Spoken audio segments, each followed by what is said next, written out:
The word stung like a physical slap. Let's remember that complex corporate decisions are beyond the scope of secretarial analysis.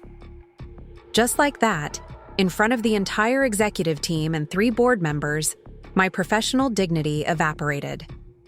5 years of dedication, nights spent poring over financial reports while earning my business degree, and countless hours saving executives from their own mistakes, all reduced to just a secretary with a dismissive wave of CEO Thomas Wilson's manicured hand.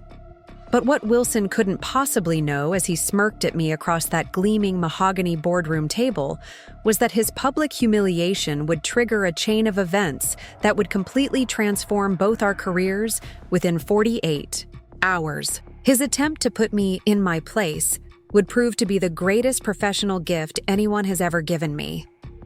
Before we jump back in, tell us where you're tuning in from, and if this story touches you, make sure you're subscribed, because tomorrow, I've saved something extra special for you. My morning had started like any other Tuesday at Meridian Global headquarters. The Chicago skyline stretched out beneath the floor-to-ceiling windows of the 40th floor, the early April sunshine glinting, off Lake Michigan in the distance. I'd arrived at 6:45 a.m. as usual, a full hour before most executives would begin trickling in, giving me precious quiet time to finalize the quarterly review presentation and add my analysis of the struggling Henderson acquisition to the board packets. I'm Jennifer Taylor, Executive Administrative Director at Meridian Global. Though my title contained the word administrative, anyone who truly understood our operations knew my role had evolved far beyond traditional secretarial work. At 34, I had become an essential operational force within the company, drafting strategic communications, analyzing performance data, managing information flow between departments, and often making critical decisions when executives were unavailable. The previous CEO, Martin Reeves, had recognized my capabilities and gradually expanded my responsibilities over my 5 years with the company. "Titles are just labels, Jennifer," he'd told me once. "Your value is in your contribution, not what we call you." That philosophy had permeated Meridian's culture until Thomas Wilson arrived 18 months ago. Wilson embodied every stereotype of the insecure male executive. Tall, with strategically silver-touched dark hair and custom suits, he projected confidence while jealously guarding his authority. He'd come from a smaller company with impressive-sounding growth statistics that I'd later discovered were largely the result of market trends rather than his leadership. From his first week, he began subtly redefining boundaries, especially for women who'd previously been empowered under Reeves's leadership. For me, the changes came gradually but unmistakably. First, I was excluded from strategy meetings I'd regularly attended. Then my analytical reports were mysteriously left out of executive briefings. Projects I'd managed were reassigned to Wilson's personal hires. Each time I raised concerns, I received the same condescending response. "Let's focus on your administrative strengths, Jennifer." But the Henderson acquisition presented a problem too big to ignore, one that transcended office politics. Meridian had purchased Henderson Technologies 8 months ago for $50 million, a promising expansion into an adjacent market that should have boosted our quarterly performance. Instead, it was hemorrhaging money and talent. The official integration committee, staffed with Wilson's favored executives, kept presenting optimistic projections while reality told a different story. So I did what I'd always done when I saw a problem at Meridian. I analyzed it. For weeks, I stayed late reviewing integration documents, financial reports, and employee retention data. I discreetly interviewed middle managers from both companies. I researched similar acquisitions in our industry, identifying patterns of success and failure. The picture that emerged was clear. The standard integration playbook being used was fundamentally wrong for Henderson's unique corporate culture and operational model. I compiled my findings into a detailed report with specific actionable recommendations for restructuring the integration approach. Normally, I would have shared this directly with the relevant executives, But in Wilson's new hierarchy, that would be seen as overstepping. Instead, I simply included it in the board meeting materials, hoping the data would speak for itself. On the morning of the quarterly review, I took extra care with my appearance. My navy blue sheath dress was professional, but unremarkable, the kind of outfit designed not to draw attention while still looking appropriate for an executive setting. I'd learned long ago that as a woman in corporate America, especially one trying to be taken seriously beyond administrative duties, visible effort and appearance was often weaponized against you. Too stylish meant you weren't serious. Too plain meant you lacked polish. I'd mastered the art of the corporate camouflage, present but not demanding attention. My assistant Lisa, one of the few allies I had left in the executive suite, stopped by my office with a supportive smile. "Board packets are distributed, presentation is loaded, and I've got fresh coffee service set up in the boardroom," she reported. "Thanks, Lisa. Any sign of Wilson yet?" I asked, gathering my notes and tablet. "Just arrived. Asked specifically if the Henderson materials were ready. Didn't look thrilled when I mentioned they were already in the packets." She lowered her voice. "Board Chairwoman Barnes arrived early, too. She was reading your section when I brought her coffee." That was unexpected. Eleanor Barnes rarely engaged with preparatory materials before meetings, preferring to process information as it was presented. That she was reviewing my analysis in advance sent both hope and anxiety coursing through me. "Good to know," I said, keeping my expression neutral despite the butterflies in my stomach. "Let's hope someone takes the problem seriously before we lose more of the Henderson talent." The executive boardroom was already filling when I arrived. CFO David Chen and COO Sarah Johnson were huddled over some figures, while marketing director Michael Rodriguez chatted with two vice presidents. Board members Richard Hargrove and James Phillips were already seated, reviewing materials with focused expressions. Eleanor Barnes stood near the window, her commanding presence belying her petite stature. At 63, she had broken numerous glass ceilings throughout her career, eventually becoming one of the most respected board leaders in the industry. She turned as I entered, her keen eyes meeting mine. "Jennifer," she acknowledged with a nod. "Thorough work on the regional breakdowns. Your attention to detail makes these reviews much more navigable." "Thank you, Ms. Barnes," I replied, surprised by the direct acknowledgement. I try to highlight patterns that might not be immediately obvious in the standard reports. David Chen looked up from his conversation. "Jennifer's pre-meeting analyses have become essential reading. Preparing and narrating this story took us a lot of time, so if you are enjoying it, subscribe to our channel. It means a lot to us. Now back to the story." Her talent for connecting disparate data points saves us hours of discussion.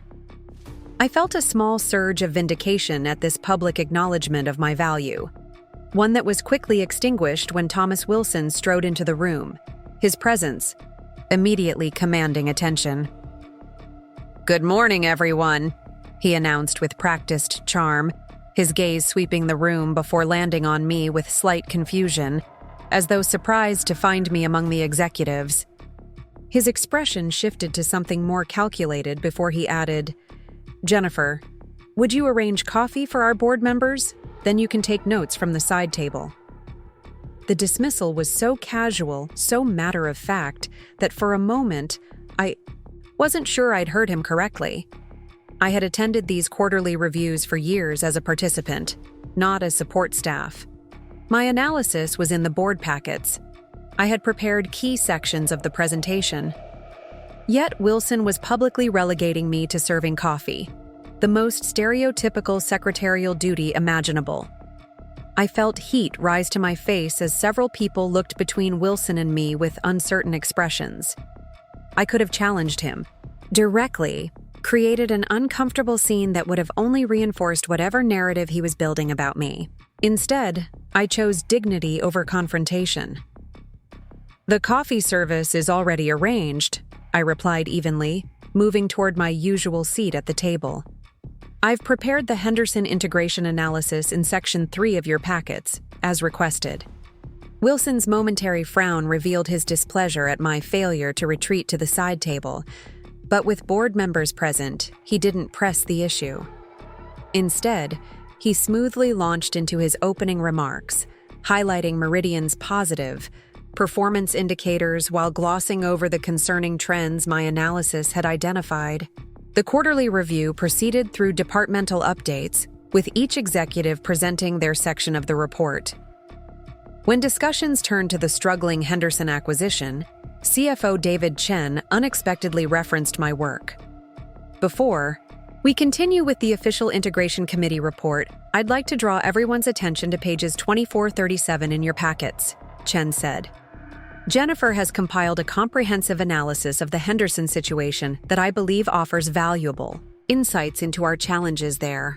I felt Wilson stiffen beside me as Richard Hargrove, the most financially astute board member, turned to the relevant section. This is quite thorough, Hargrove noted, scanning my analysis. Jennifer, would you walk us through your methodology and key findings? I could practically feel Wilson's glare as I began my explanation, but years of presenting complex information had taught me to focus on my audience, not my critics. Of course, Mr. Hargrove, I began, my voice steadier than I felt. After noticing some concerning patterns in the Henderson performance metrics, I conducted a 3-part analysis examining operational redundancies, cultural integration failures, and leadership alignment issues. The data revealed that while the acquisition made perfect sense strategically, the implementation has encountered 3 specific obstacles that are preventing us from realizing the expected value. For the next 15 minutes, I walked the room through my findings, highlighting specific problems with concrete examples and data points. The executives and board members engaged actively, asking thoughtful questions that I answered with confidence. Eleanor Barnes took detailed notes while occasionally glancing at Wilson, whose body language grew increasingly tense as the discussion continued. Then came the pivotal moment, my recommendation for a complete restructuring of the Henderson integration approach based on successful models I had researched from similar corporate acquisitions. The data indicates our current integration strategy follows an outdated absorption model, I explained, highlighting the comparative analysis in my report. Companies with the most successful acquisition outcomes have shifted to a partnership integration model that preserves key cultural elements of the acquired organization while still achieving operational efficiencies. I've outlined a specific 3-phase restructuring plan that could potentially reverse the negative trends within 2 quarters. Sarah Johnson, the COO who had been leading aspects of the integration, leaned forward with interest. This contradicts our current integration playbook entirely. The Executive Integration Committee has been following our standard protocol for all acquisitions. I've studied that protocol thoroughly, I acknowledged. It's proven effective for smaller complementary acquisitions, but Henderson's size and distinctive corporate culture require a more nuanced approach. The data from similar-sized integrations strongly supports this conclusion. I was about to elaborate on the specific restructuring phases when Wilson cleared his throat loudly, a sound that immediately created tension in the room. What came next would forever change the trajectory of my career at Meridian. I think we need to maintain perspective here, he said with a condescending smile that didn't reach his eyes. While Jennifer's administrative compilation of information is appreciated, let's remember that complex corporate integrations are beyond the scope of secretarial analysis. Our professional integration team has been following established protocols, based on best practices developed by actual business strategists. The room fell silent. The dismissal wasn't subtle or implied. It was a direct public undermining of my credibility, reducing me to just a secretary whose insights couldn't possibly be valuable on strategic matters. The professional humiliation burned through me like wildfire, but years in corporate America had taught me to maintain composure even in the most demeaning circumstances.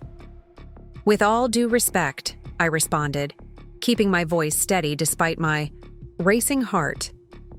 This analysis is based on comprehensive data and established research on integration methodologies. The recommendation is firmly grounded in business principles and practical outcomes from comparable situations. Wilson's smile tightened, his eyes cooling further. Your enthusiasm for gathering information is commendable, Jennifer. But perhaps we should focus on insights from those with actual business training and executive experience. The Henderson integration is being managed by professionals with advanced degrees and decades of relevant experience in corporate strategy. The belittling was so blatant that several executives looked uncomfortable. Eleanor Barnes's expression had shifted from engagement to something more evaluative, her eyes moving between Wilson and me with heightened attention. My analysis stands on its merits, I said firmly, refusing to be diminished. The data demonstrates clearly that our current approach is not working, and the alternative model has proven successful in comparable situations. My role may be administrative in title, but the substance of this analysis is sound business strategy based on verifiable outcomes. Wilson's expression hardened. I think we've spent enough time on preliminary observations. Let's move on to the Executive Integration Committee's official assessment and recommendations. He gestured to Michael Rodriguez, who looked visibly uncomfortable as he began presenting the committee's much more conservative adjustments to the existing integration plan. Throughout Rodriguez's presentation, Wilson repeatedly emphasized the professional qualifications of the committee members, making pointed references to their MBAs and executive backgrounds, a not-so-subtle reminder of what he perceived as my inadequate credentials. For the remainder of the meeting, Wilson systematically sidelined me, interrupting when I attempted to contribute, referring to my analysis as Jennifer's helpful notes, and repeatedly emphasizing the distinction between administrative support and executive decision-making. By the time the meeting concluded, his message couldn't have been clearer. Know your place.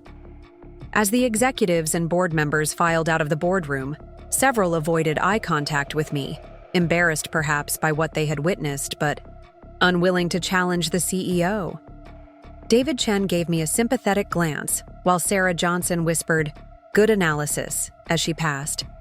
Eleanor Barnes was deep in conversation with Richard Hargrove, their expressions serious as they glanced occasionally in Wilson's direction.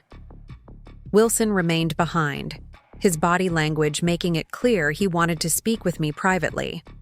As the last board member exited, he closed the boardroom door with deliberate slowness. "Jennifer, a word," he said, his voice carrying the dangerous calm of contained anger. I remained standing, gathering my materials with steady hands despite the emotional turmoil inside me. I refused to take a subordinate-seated position for whatever was coming next. "That was inappropriate and unprofessional," he began, his tone sharp. "Your role in these meetings is to provide administrative support, not to present yourself as a business strategist. You significantly overstepped your boundaries today." The injustice of his characterization felt staggering. I had been contributing to strategic discussions for years, with my insights valued by Martin Reeves and the executive team. Nothing in my job description prohibited analysis or strategic input. In fact, my last performance review had specifically praised these contributions. My analysis was sound and potentially valuable to the company, I replied evenly. Dismissing it based on my title rather than its content does a disservice to Meridian's interests. Wilson's expression darkened. Your title reflects your place in this organization. The Henderson integration involves complex business considerations beyond your qualifications. Your continued insistence on expanding beyond your administrative function undermines the executive hierarchy and creates confusion about roles and responsibilities. He was recasting my initiative and analytical skills, qualities that had previously been celebrated at Meridian, as insubordination and inappropriate ambition. The subtext was clear. Your capabilities threaten me, so I will confine you to a box labeled secretary, regardless of your actual abilities. Meridian has always valued contributions based on their merit, regardless of title, I said, maintaining my composure with effort. My analysis addresses real problems that are costing the company millions. Wilson leaned against the boardroom table, his body language shifting to something more threatening. Let me be perfectly clear. Your position is administrative. If you want to build a career at Meridian under my leadership, you need to embrace that reality and excel within those boundaries. These continued attempts to position yourself as something more than what you are will not serve you well. The threat was unmistakable. After 5 years of dedicated service, growing responsibility, and consistent recognition for my contributions, Wilson was drawing a hard line. Stay in the narrowly defined box of just a secretary or face career consequences. I understand your perspective, I replied neutrally, unwilling to give him the satisfaction of seeing how deeply his words had cut. Is there anything else you need from me for today's follow-ups? Wilson seemed briefly thrown by my professional response, but quickly recovered. Yes, actually. The Henderson Integration Committee will need updated contact lists and calendar coordination for their next phase of work. Please prioritize that administrative support. The deliberate emphasis on administrative was one final twist of the ID knife, a reminder of the limitations he was determined to impose. I spent the remainder of the day methodically completing my regular tasks, the conversation with Wilson replaying in my mind. Each time I recalled his dismissive tone when he said secretarial analysis, I felt a fresh wave of anger and humiliation. But beneath those emotions, something else was crystallizing, a clarity about my worth and a refusal to be defined by someone else's limited perception. By 6:30 p.m., most of the executive floor had emptied. I remained at my desk, using the quiet time to finalize some analysis that, despite Wilson's dismissal, I believed was too important to abandon. The Henderson acquisition represented not just a massive financial investment, but the livelihoods of hundreds of employees whose jobs would be at risk if the integration continued to fail. My desk phone rang unexpectedly, unusual for this time of day when most communication came through email or text. Jennifer Taylor speaking, I answered, my professional tone automatic. Jennifer, it's Eleanor Barnes. Do you have a moment to speak privately? The board chairwoman calling directly rather than through her assistant was so unprecedented that I momentarily froze. In 5 years, I had never received a direct call from the chairwoman. Of course, Ms. Barnes. How can I help you?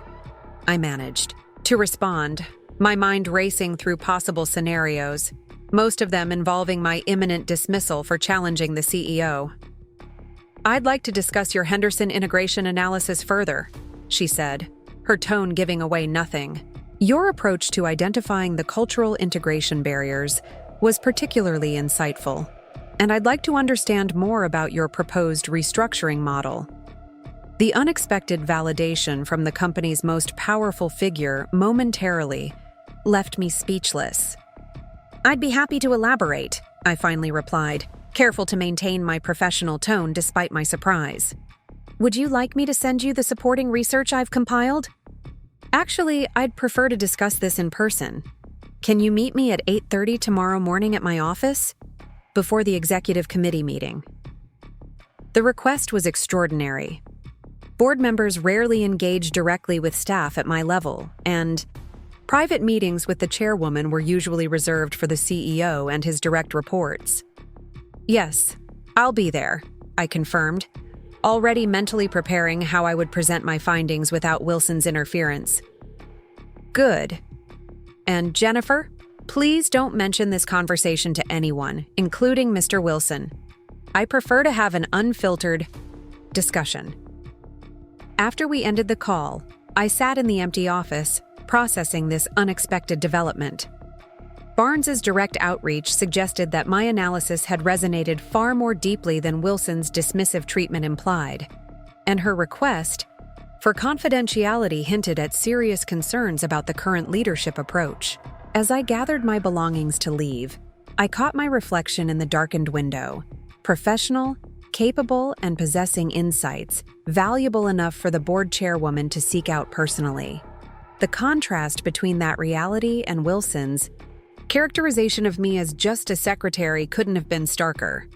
I rode the elevator down to the lobby, the events of the day settling into a new perspective.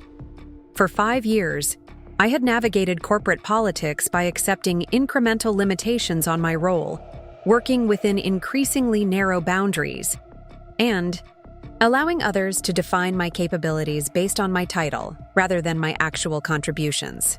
Today's humiliation had forced me to confront the fundamental question: how much of my potential was I willing to sacrifice to fit someone else's definition of my role? I didn't yet have a complete answer. But as I stepped out into the Chicago evening, one thing had become increasingly clear. Whatever came next would be determined by the value of my work, not by Thomas Wilson's attempts to diminish it.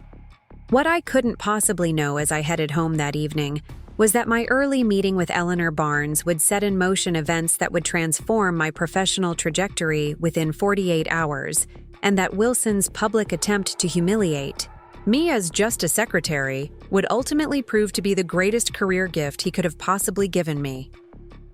The next morning dawned with a nervous energy I hadn't felt since my first major presentation at Meridian. I arrived at the office at 6:15 a.m., even earlier than usual, to prepare for my meeting with Eleanor Barnes. I had spent hours the previous evening organizing my research and refining my proposals for the Henderson integration, determined to present the most professional and compelling case possible. I chose my outfit with particular care: a charcoal gray suit that projected authority without ostentation, paired with a deep burgundy blouse that added a touch of confidence. These small details of self-presentation might seem trivial, but in corporate America, especially for women challenging prescribed roles, they formed part of the armor needed to navigate professional battlefields. The executive floor was still quiet when I reached my desk. I used the peaceful hour to review my notes one final time. Then, at precisely 8:25 a.m., I gathered my materials and headed to the separate building entrance that housed the board members' private offices. Eleanor, Barnes's assistant, a discreet professional named Robert who'd been with her for over a decade, greeted me with a polite nod. "She's expecting you, Ms. Taylor. Go right in." The chairwoman's office reflected her character: elegant but functional, with carefully chosen artwork depicting landscapes from around the world, mementos from global business deals, rather, than decorative status symbols. Barnes herself sat behind a desk that, while impressive, didn't dominate the room like Wilson's deliberately oversized furniture. "Jennifer, thank you for coming," she said, rising to greet me.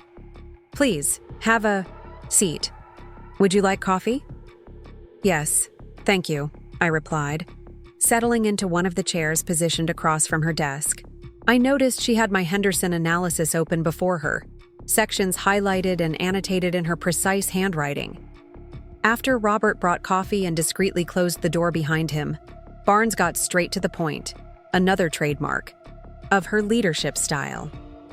"Your analysis of the Henderson situation contradicts nearly everything the Integration Committee has presented to the board over the past 6 months, she began, her direct gaze assessing me carefully. "Yet, your data appears more comprehensive, and your conclusions better supported than theirs. I'd like to understand how you developed this perspective when you weren't officially part of the integration team." The question could have been a trap, an invitation to criticize Wilson's leadership or complain about my exclusion. Instead, I focused on the substance. When I noticed concerning patterns in the performance data, I began tracking key indicators more closely, I explained. The official reports showed declining revenue, but attributed it to expected transition effects. However, when I cross-referenced with employee retention data and customer churn rates, a more concerning pattern emerged that didn't align with normal acquisition adjustments. For the next 30 minutes, I walked Barnes through my methodology, research, and conclusions without a single mention of Wilson or my treatment in yesterday's meeting.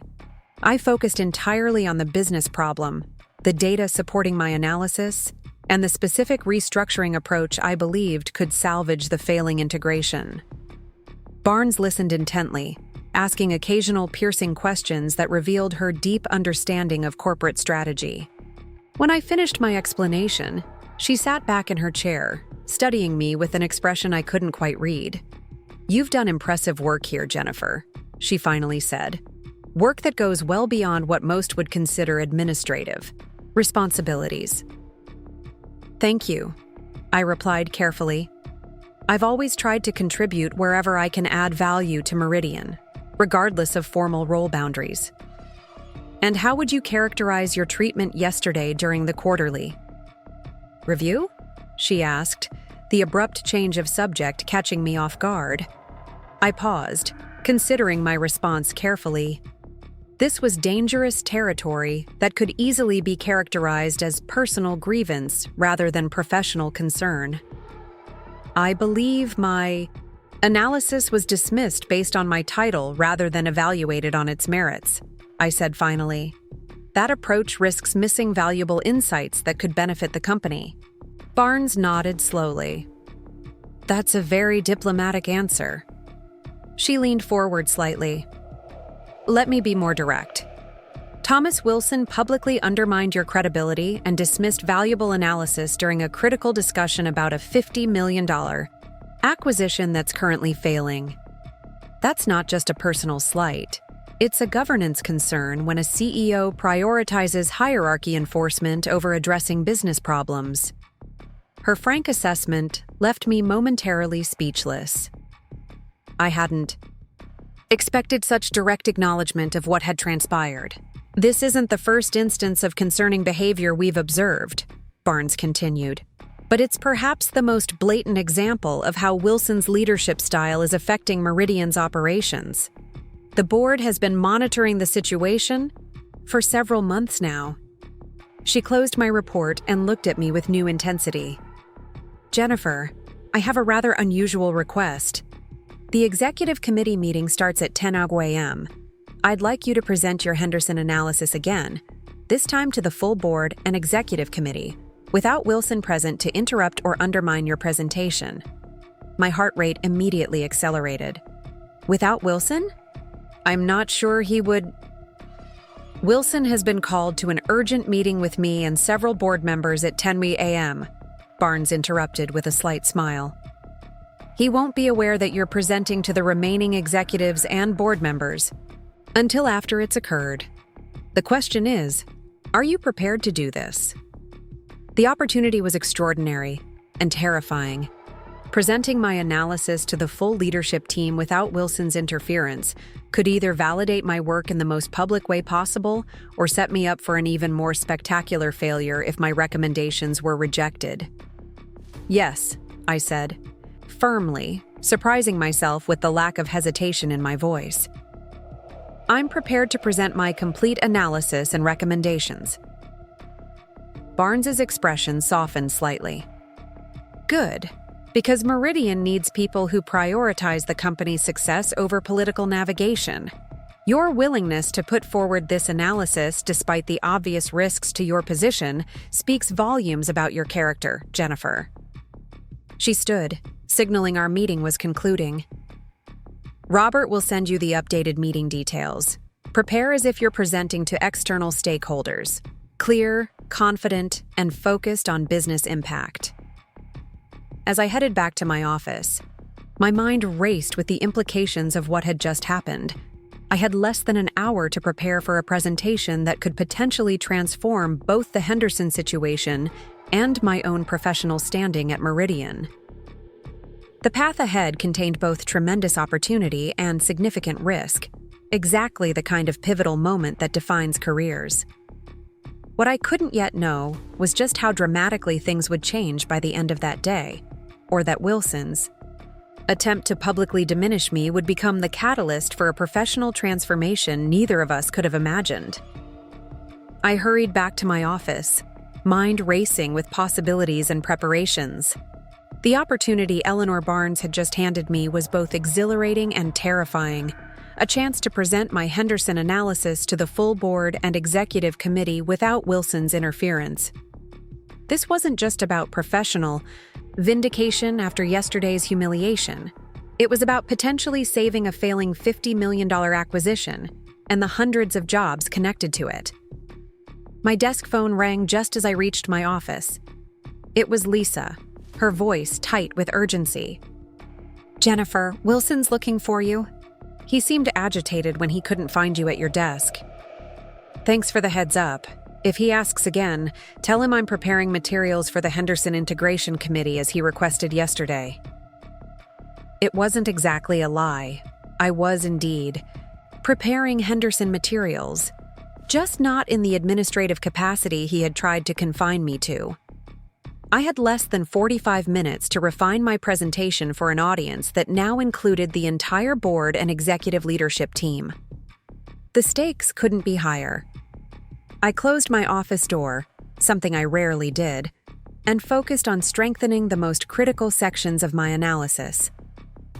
My proposed three-phase restructuring of the integration approach needed to be presented with absolute clarity, with each recommendation backed by concrete data and precedent. I added comparison slides showing similar acquisition turnarounds, emphasizing the financial outcomes to keep the focus on business impact rather than corporate politics. At 9:50 a.m., my computer pinged with an updated meeting invitation from Robert. The location had been changed from the main boardroom to the larger conference center on the 38th floor, a space typically used for full leadership gatherings. The attendee list made my breath catch. All 7 board members, the entire C-suite minus Wilson, and the heads of each major division. This wasn't just a presentation. It was an audition on the largest possible corporate stage. I gathered my materials, took a deep breath, and headed for the elevator. As the doors were about to close, a hand reached in to stop them. My heart sank as Thomas Wilson stepped in, his expression darkening when he saw me. "Jennifer," he said coolly. "I've been looking for you this morning." "Good morning, Mr. Wilson," I replied with practiced neutrality. "I was finalizing the administrative materials for the Henderson Committee as you requested." His eyes narrowed slightly at my tablet and presentation folder. "You seem prepared for something more substantial than contact lists." The elevator felt suddenly too small, the tension between us almost palpable. I chose my words carefully. I always try to be thoroughly prepared for any meeting. "And what meeting would that be?" he asked, his tone sharpening. "Your calendar shows no appointments this morning." The direct question left me with few options that wouldn't involve outright lying. Fortunately, the elevator reached the 38th floor before I needed to respond. "This is my stop," I said, stepping out. "I believe you have a meeting with Ms. Barnes soon." A flash of confusion crossed his face as the doors closed between us. He had been headed to the executive floor, not realizing that his meeting with Barnes was a strategic maneuver in a larger corporate chess game that was rapidly unfolding. The conference center was already filling with Meridian's leadership when I arrived. David Chen nodded encouragingly as I set up my presentation at the main podium. Sarah Johnson stopped by with a whispered, "Glad you're presenting the full analysis." Board members filed in, taking seats at the large U-shaped table configuration, while division heads occupied the second row of chairs. At precisely 10 a.m., Eleanor Barnes entered and moved directly to the center position at the table. The room quieted immediately. Her presence commanded that kind of respect. "Good morning, everyone," she began without preamble. "We've called this special session to address the Henderson acquisition integration, which, as you all know from yesterday's quarterly review, is significantly underperforming expectations. Jennifer Taylor has conducted an independent analysis that offers an alternative approach to the current integration strategy. Given the financial implications, the board believes this analysis warrants full consideration." She turned to me with a decisive nod. "Jennifer, please proceed with your complete presentation, without abbreviation or interruption." The room's focus shifted to me, dozens of eyes carrying expressions ranging from curiosity to skepticism. I felt a momentary surge of anxiety, the kind that had accompanied every significant professional challenge throughout my career. I had learned to use that energy rather than be paralyzed by it. "Thank you, Ms. Barnes," I began, my voice steady and clear. The Henderson acquisition represents one of Meridian's largest investments in recent years, with strategic importance that extends beyond immediate financial returns. However, 8 months into the integration, we're seeing concerning indicators that require immediate intervention. I launched into my analysis, methodically walking through the performance data, employee retention statistics, and customer feedback that painted a clear picture of an integration in trouble. I presented side-by-side comparisons of the current approach versus historical outcomes from similar acquisitions, highlighting where our strategy was diverging from best practices. The fundamental issue, I explained, advancing to a key slide, is that we're applying an absorption integration model to an organization whose primary value lies in its distinctive culture and innovation approach. When we acquired Henderson, we purchased not just their technology and customer base, but their unique organizational capabilities that are being systematically dismantled by our standard integration playbook. The room remained attentive as I outlined my proposed 3-phase restructuring plan, detailing specific changes to reporting structures, retention strategies, and operational integration timelines. I supported each recommendation with data from comparable corporate integrations, emphasizing the financial outcomes and timeline for expected improvements. In essence, I concluded after 40 minutes of detailed analysis, we need to shift from an absorption mindset to a partnership integration approach that preserves Henderson's innovative culture while still achieving the operational efficiencies that drove the acquisition. Based on similar scenarios, this restructuring could reverse the negative trends within 2 quarters and put us on track to realize the full strategic value we originally projected.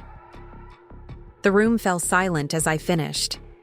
For a moment, I worried I had miscalculated or overreached. Then Richard Hargrove, the board member with the most financial expertise, leaned forward. "Your analysis suggests our current approach will continue to erode Henderson's value. How much additional loss do you project if we maintain the current integration strategy?" "Based on current attrition rates and performance trends," I answered without hesitation, "continuing the present course would result in approximately $12 million in additional value deterioration over the next 6 months, with the possibility of reaching a tipping point where rehabilitation becomes significantly more difficult." David Chen, the CFO, nodded slowly. "Those numbers align with my finance team's growing concerns, though our official projections have been more conservative. More specifically," I added, "we've already lost 27% of Henderson's key technical talent, the people who created the innovative products that made the company valuable in the first place. Industry data shows that once technical talent attrition exceeds 30%, there's a cascading effect that becomes extremely difficult to reverse." For the next 20 minutes, I fielded increasingly detailed questions from board members and executives. Each query tested the depth of my analysis, the practicality of my recommendations, and my understanding of the broader business implications. I answered each one directly, occasionally referencing specific data points from my supplemental materials, never overreaching beyond what my research could support. James Phillips, the most skeptical board member, finally asked the question that likely lingered in many minds.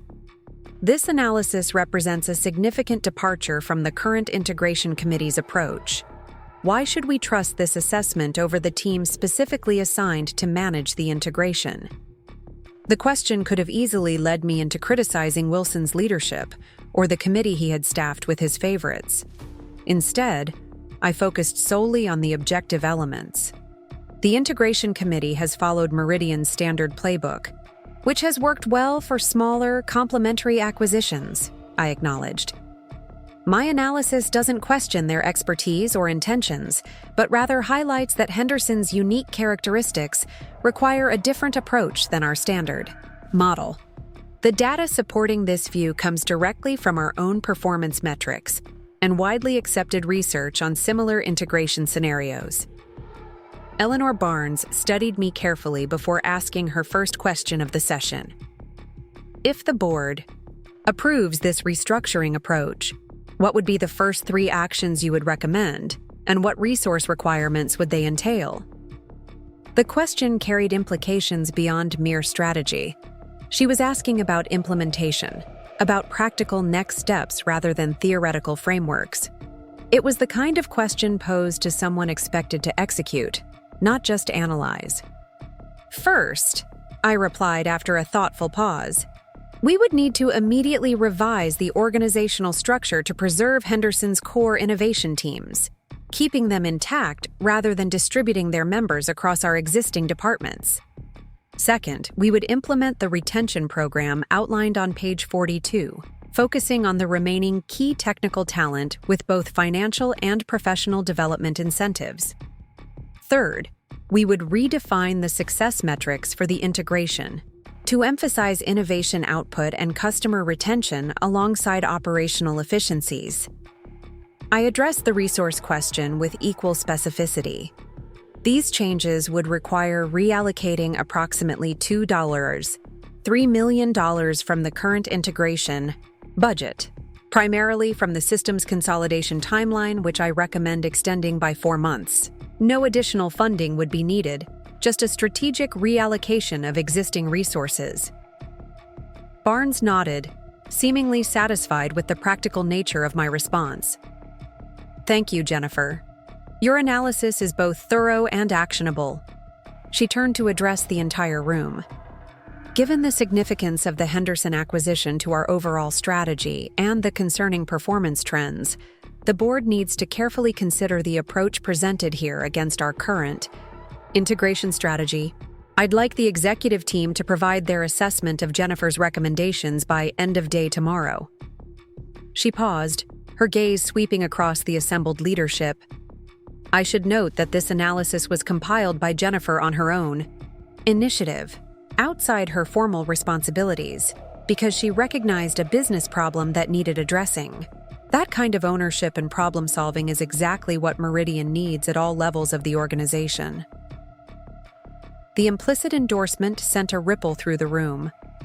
Barnes was not just validating my analysis, but publicly recognizing my contribution, in a way that directly contradicted Wilson's dismissal the previous day.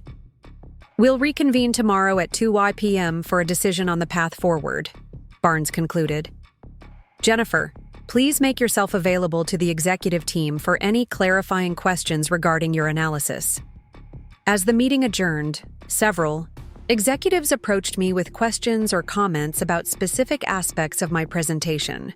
David Chen and Sarah Johnson engaged me in a detailed discussion about implementation timelines. 2 board members requested additional data on comparable integration cases. The energy in the room had shifted dramatically from skepticism to engaged problem-solving focused on my recommendations. I was answering a question from the head of product development when I noticed Eleanor Barnes watching these interactions from across the room, a thoughtful expression on her face. When our eyes met briefly, she gave me a slight nod before departing, with several board members. As the room gradually emptied, I gathered my materials with a strange sense of calm. The presentation had gone as well as I could have hoped, but the true test would come in the executive's assessment and the board's ultimate decision. I had done all I could with the opportunity I'd been given, put forward my best analysis, based on solid research and practical business considerations. I was nearly finished packing up when Lisa appeared at the conference room door, her expression a mixture of excitement and concern. Jennifer, you need to know, Wilson is back on the executive floor, and he looks furious. Apparently, his meeting with Barnes ended early, and he discovered the full leadership team was in a presentation that he wasn't informed about. The news was unwelcome, but not unexpected. Wilson would inevitably learn about the special session, and his reaction would likely be explosive given his careful efforts to confine me to an administrative role. "Thanks for the warning," I replied, gathering the last of my materials. "I'd better prepare for the fallout." Lisa hesitated before adding, "The rumor mill is already churning. Robert told someone on Barnes's staff that Wilson was called into a performance review with several board members this morning, completely unscheduled and behind closed doors." That information added a new dimension to the situation. Barnes hadn't just created an opportunity for my analysis to be heard. She had deliberately removed Wilson while simultaneously subjecting him to board scrutiny. The coordinated nature of these actions suggested something larger was unfolding within Meridian's leadership dynamics. "Interesting timing," I said carefully, unwilling to speculate further, even with Lisa. "I'd better get back to my office and prepare for any questions from the executive team." The elevator ride to the executive floor felt like descending into a storm. I had no illusions about Wilson's likely response once he discovered what had transpired in his absence. His authority had been circumvented, his integration strategy publicly questioned, and his efforts to marginalize me directly countered by the board chairwoman. For someone as insecure and status-conscious as Wilson, this would register as both professional and personal betrayal. The executive floor was unusually quiet when I arrived, with administrative staff speaking in hushed tones and glancing nervously toward Wilson's office. Through the glass walls, I could see him pacing behind his desk, phone pressed to his ear, gesturing emphatically as he spoke. I had barely reached my office when my phone rang. I wasn't surprised to see Wilson's extension on the display. "Jennifer Taylor," I answered professionally. "My office. Now." Wilson's voice was tight with barely controlled anger before he hung up without waiting for a response. I took a deep breath, straightened my jacket, and walked calmly toward his office, conscious of the eyes tracking my movement across the floor. Whatever was coming next, I would face it with the same professional dignity I had maintained throughout this evolving situation. Wilson's assistant avoided eye contact as I approached. "Go right in," she said quietly, her discomfort evident. I entered to find Wilson standing behind his desk, his normally perfect appearance slightly disheveled, his expression thunderous. "Close the door," he ordered, waiting until I had complied before continuing. "Would you care to explain what just happened?" His tone carried the dangerous calm of someone working to contain explosive anger. I chose my words carefully, stating only factual information, without interpretation or justification.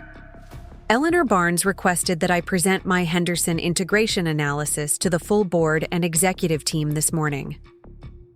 "Behind my back," he added sharply, while I was conveniently called away to a surprise meeting with board members who suddenly had concerns about my leadership approach. I remained silent, recognizing that any response would only inflame the situation further. "Let me be absolutely clear," Wilson continued, his voice dropping to a menacing quietness. "What you did constitutes insubordination at a level I've never encountered in my entire career.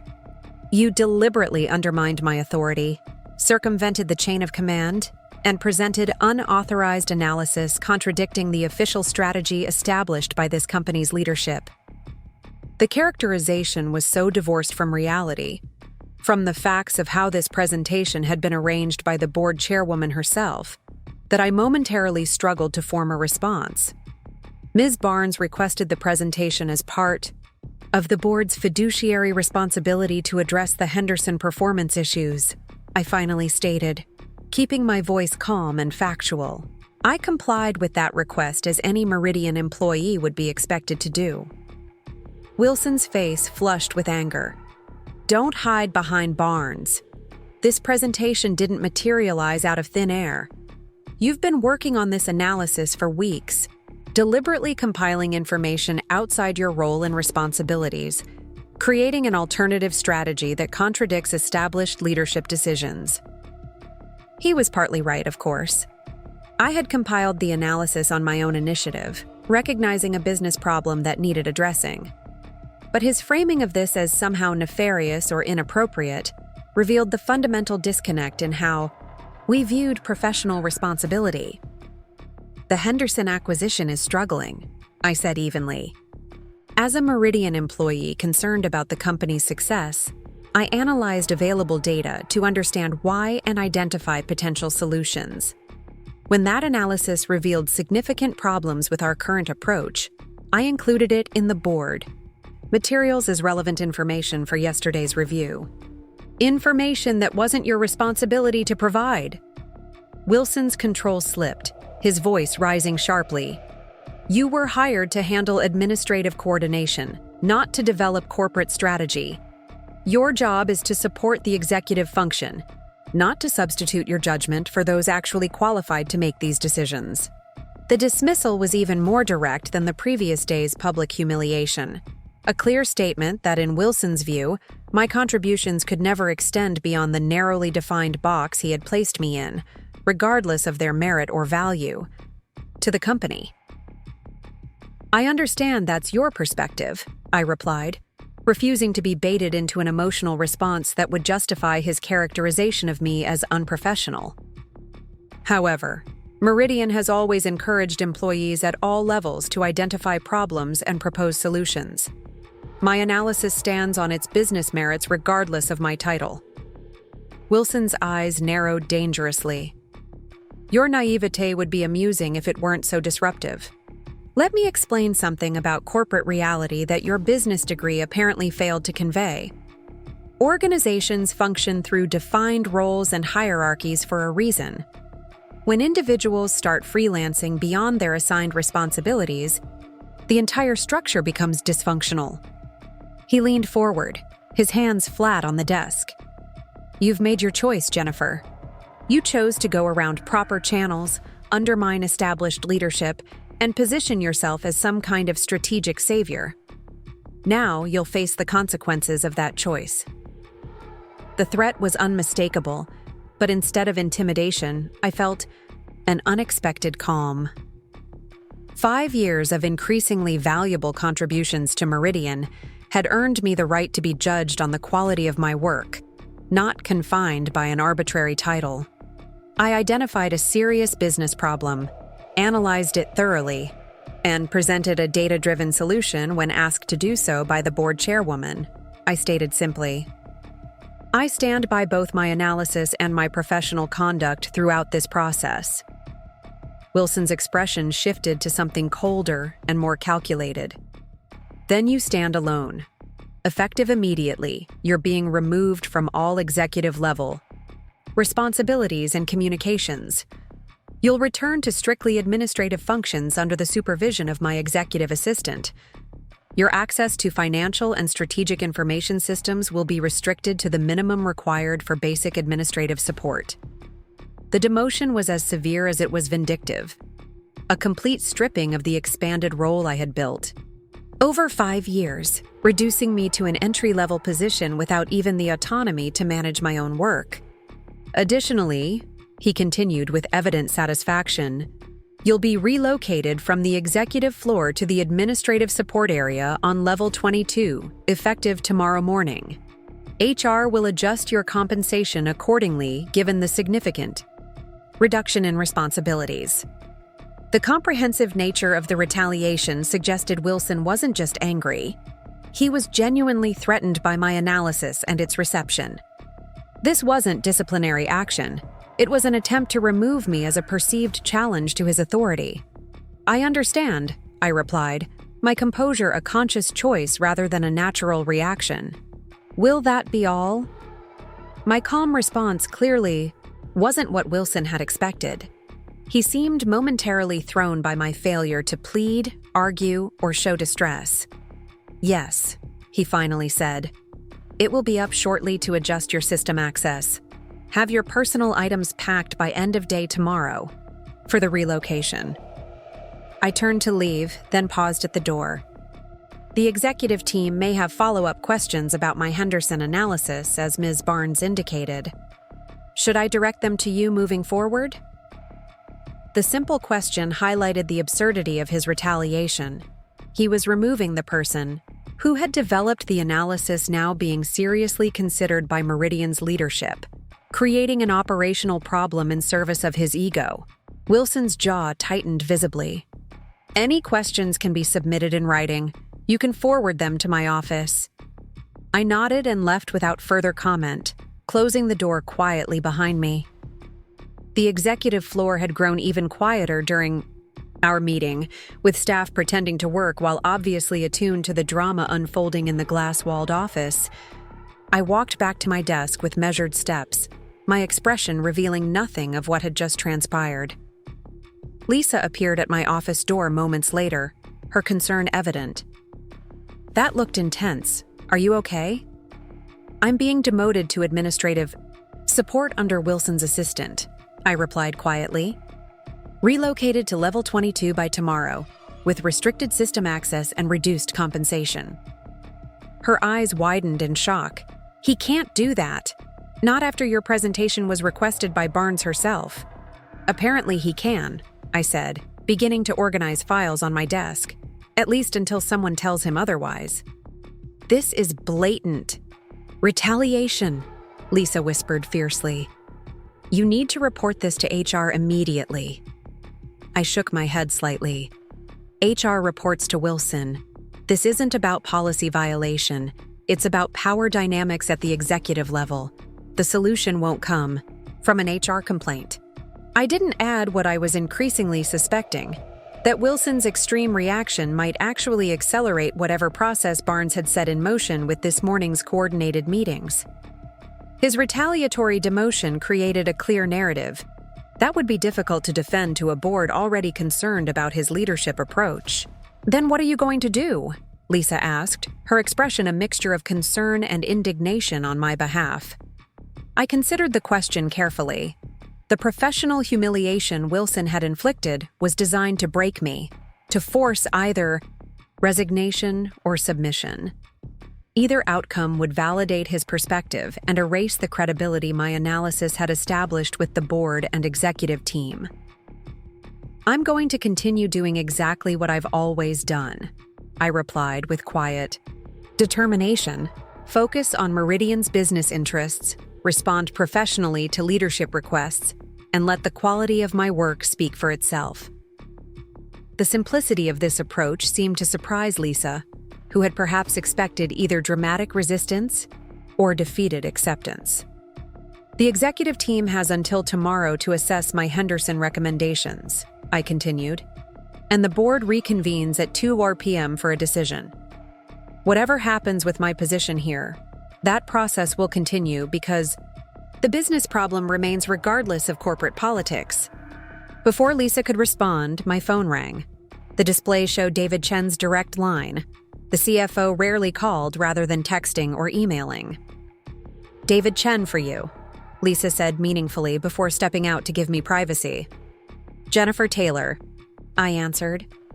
"Jennifer, I need clarification on several points in your Henderson analysis," Chen began without preamble. "Specifically, the projected timeline for realizing cost synergies under your restructured approach. I'm comparing these against the original integration commitments we made to the board." "I have those projections detailed in my supplemental materials," I replied. "However, I should inform you that my access to those financial models may be restricted soon. Mr. Wilson has just reassigned me to administrative support functions with limited system access." There was a moment of silence on the line. "I see," Chen finally said, his tone revealing nothing. "In that case, I suggest you bring your complete materials to the executive conference room at 4 p.m. today. The entire executive team will be meeting to assess your recommendations as Barnes requested, and will need access to all supporting details regardless of any personnel adjustments." The careful phrasing made it clear that Chen was aware of Wilson's retaliation, but choosing to proceed with the analysis assessment regardless. It was a small but significant indication that the executive team wasn't simply falling in line behind Wilson's attempt to nullify my contribution. "I'll be there with all materials," I confirmed. As I hung up, I noticed two IT security staff approaching my office. Wilson wasn't wasting any time implementing the restrictions he'd outlined. I quickly emailed essential files to my personal account before they arrived, ensuring I would have access to the analysis materials regardless of what happened to my system permissions. The remainder of the day passed in a surreal procession of dismantling. IT restricting my access while explaining apologetically that they were following direct orders from the CEO. Colleagues stopping by with confused expressions and whispered, "Support." Lisa helping me organize files for the promised relocation that might or might not actually occur. Through it all, I maintained a calm professionalism that seemed to disconcert those expecting an emotional breakdown. The truth was, I had moved beyond the initial shock and humiliation into something more resolute. Wilson had played his hand, a heavy-handed retaliation that revealed far more about his leadership insecurities than it did about my professional conduct. At 3:55 p.m., I gathered my Henderson materials and headed to the executive conference room, uncertain exactly what awaited me there, but determined to continue focusing on the business problem rather than the political drama surrounding it. Whatever happened next would unfold against the backdrop of two opposing visions of professional contribution: Wilson's rigid hierarchy of titled authority versus the merit-based evaluation of ideas that Meridian had traditionally valued. The executive conference room was already filled when I arrived, every member of Meridian's C-suite present except Thomas Wilson. Their faces turned toward me as I entered, some with open curiosity, others with carefully neutral expressions that revealed nothing of their thoughts. David Chen gestured to an empty chair beside him. "Jennifer, thank you for joining us," he said, his professional tone giving no indication of the extraordinary circumstances surrounding this meeting. "We're conducting a comprehensive assessment of your Henderson recommendations as Ms. Barnes requested." I took the offered seat, arranging my materials on the table. "I've brought the complete financial models and implementation timelines for your review." Sarah Johnson, the COO who had been leading aspects of the troubled integration, leaned forward. "Let's start with the retention strategy for Henderson's technical talent. Your analysis indicates we've already lost 27% of their key personnel. How confident are you in the effectiveness of your proposed retention approach, given we're already nearing your 30% tipping point?" The direct question shifted the focus immediately to business substance rather than organizational politics, exactly where I wanted it to be. For the next 2 hours, the executive team subjected my analysis to intense scrutiny, challenging assumptions, testing methodologies, and exploring implementation challenges from every conceivable angle. I answered each question with precise data and reasoned analysis, never overreaching beyond what my research could support, acknowledging limitations where they existed while defending well-supported conclusions. We filled whiteboards with timelines, projected financial impacts, and organizational charts representing my proposed restructuring. Michael Rodriguez, the marketing director who had seemed uncomfortable presenting the official integration committee's approach yesterday, surprised me with his engagement. "Your customer retention projections under the partnership model are significantly more optimistic than our current forecasts. Walk us through the specific evidence supporting this expected improvement." I pulled up the relevant data, explaining the correlation between Henderson's distinctive customer service approach and their historically high retention rates. By preserving this aspect of their operational culture rather than fully absorbing them into our standard processes, we maintain the unique value proposition that built their loyal customer base to begin with. As the technical discussion continued, I became aware of a subtle shift in the room's dynamic. The executives were no longer just evaluating my analysis, they were actively building upon it, contributing insights from their functional perspectives, identifying potential challenges, and suggesting implementation refinements. They were treating me as a peer contributor to a shared business problem, not as administrative staff presenting above my station. David Chen captured this evolution when he finally called for a conclusion to the session. I think we've thoroughly vetted Jennifer's approach from every functional angle. What's noteworthy is that despite our best efforts to identify fatal flaws in the analysis, we've instead ended up strengthening and refining the core recommendations. He looked around the table. I'm prepared to share my assessment with the board tomorrow. Does anyone have fundamental objections to the restructured integration approach Jennifer has proposed? The room fell silent as executives exchanged glances. After a moment, Sarah Johnson spoke. My team would need to significantly reshape our integration workflows, but the analysis makes a compelling case that it's necessary. I support the recommendation. One by one, each executive added their assessment, with each ultimately supporting the proposed restructuring despite acknowledging implementation challenges within their functional areas. It was a striking vindication of my analysis, not because they simply accepted it, but because they had tested it rigorously and found it sound. As the meeting concluded, executives gathered their materials while continuing discussions about implementation details. Michael Rodriguez approached me as I was organizing my notes. Your analysis exposed significant flaws in the integration committee's approach, he said quietly. I've been raising concerns for months, but without the comprehensive data you compiled, it was too easy to dismiss my objections as marketing being resistant to change. The admission surprised me. Rodriguez had been presenting the committee's recommendations just yesterday, apparently while harboring his own doubts about their validity. The siloed nature of the integration created blind spots, I replied, diplomatically. Each functional area could only see pieces of the overall problem. He nodded, a wry smile touching his lips. Diplomatic as always, Jennifer. The reality is that Wilson staffed the committee with people unlikely to challenge his approach, then isolated information to prevent exactly the kind of cross-functional analysis you somehow managed to compile, despite being systematically excluded from the process. Before I could respond to this frank assessment, David Chen joined us. Jennifer, a word before you go? Rodriguez nodded and moved away, leaving me alone with the CFO.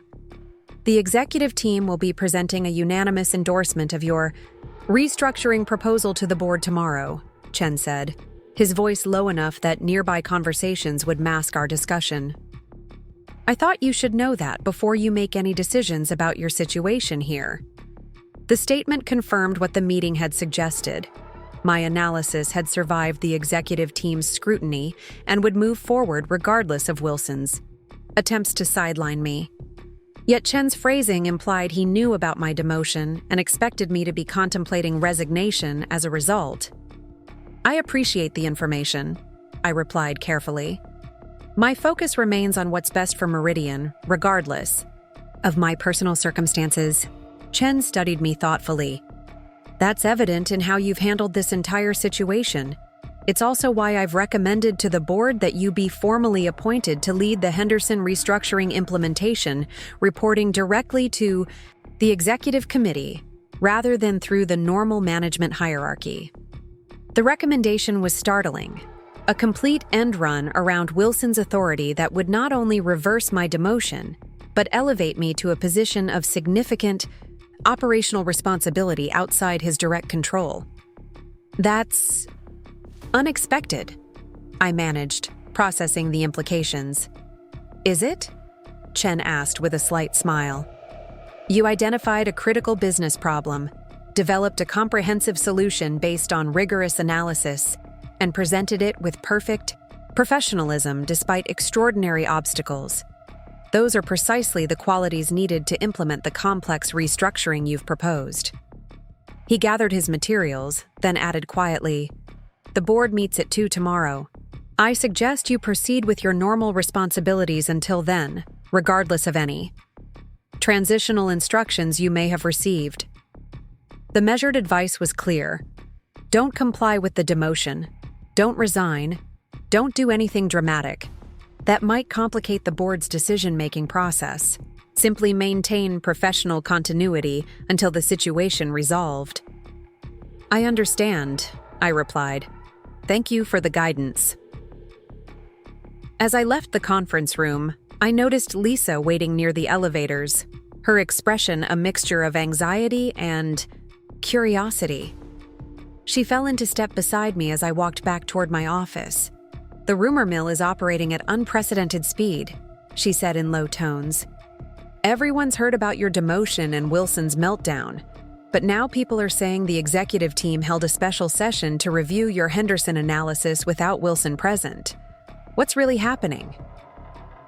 I considered how much to share, aware that corporate politics thrived on information asymmetry. The executive team conducted a thorough assessment of my Henderson recommendations, as Ms. Barnes requested. Beyond that, we'll have to wait for tomorrow's board meeting for clarity. Lisa studied my calm expression with evident frustration. "That's it? You're being publicly demoted by an angry CEO after presenting to the entire board? And you're just going to wait and see what happens tomorrow?" I smiled slightly at her exasperation. "Drama only compounds drama, Lisa. The situation will resolve based on business considerations, not emotional reactions." She shook her head in disbelief. "Your composure is either superhuman or slightly terrifying. I can't decide which." "Neither," I replied as we reached my office. "I'm simply focusing on what I can control rather than what I can't." Inside my office, however, the practiced calm I presented externally wavered slightly as I confronted the practical realities of my situation. My computer access had been severely restricted. My email showed an automated message indicating my account would transfer to a different server tomorrow, and a facilities request form on my desk indicated my workstation relocation to level 22 was scheduled for 9:00 a.m. Wilson was clearly determined to complete my demotion regardless of the pending board decision, perhaps hoping to present it as a fait accompli that would be awkward to reverse. It was a power play that revealed both his insecurity and his fundamental misreading of Eleanor Barnes, who seemed unlikely to be swayed by such transparent maneuvering. I spent the remainder of the afternoon methodically organizing my files and materials, ensuring I had preserved access to essential information despite the IT restrictions. By 6:30 p.m., most of the executive floor had emptied, leaving me alone with my thoughts in the quiet office space I had occupied for the past 3 years. Tomorrow would bring either vindication or a challenging new professional reality, either outcome requiring preparation and clarity of purpose. My desk phone rang unexpectedly, breaking the silence.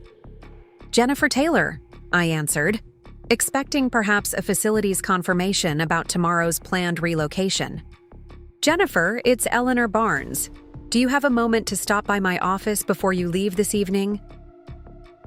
The second unexpected summons from the board chairwoman in a single day was significant enough to quicken my pulse. "Of course, Ms. Barnes. I'll be there right away." "Use the private elevator access," she added before hanging up. Code 4721. The private elevator was reserved for board members and the CEO, bypassing the main floors to provide direct access to the board suite. Being provided the access code was itself a message, though whether intended for me or for Wilson was unclear. Robert, Barnes's assistant, was waiting when the elevator doors opened to the board level. "She's expecting you," he said, leading me to her office without the usual reception area wait. Eleanor Barnes was seated behind her desk, reading glasses, perched on her nose as she reviewed documents with focused attention. She looked up as I entered, removing her glasses with a deliberate gesture that seemed to signal a transition to a different kind of conversation. "Jennifer, thank you for coming up. Please have a seat." I took the chair across from her desk, waiting for her to establish the purpose of this unexpected meeting. "I've received disturbing information about actions taken by Thomas Wilson following your presentation this morning," she began without preamble. "I understand he's initiated your demotion and relocation to an administrative support role, effective tomorrow." The directness of the statement confirmed what I had suspected. Barnes had extensive information channels throughout Meridian, independent of the formal reporting structures. "That's correct," I confirmed simply. "And how have you responded?" To this rather blatant act of retaliation? She asked, her tone neutral but her eyes sharply evaluative. I've continued performing my regular duties while preparing for tomorrow's board decision regarding the Henderson restructuring, I replied. The business needs remain my primary focus, regardless of organizational politics.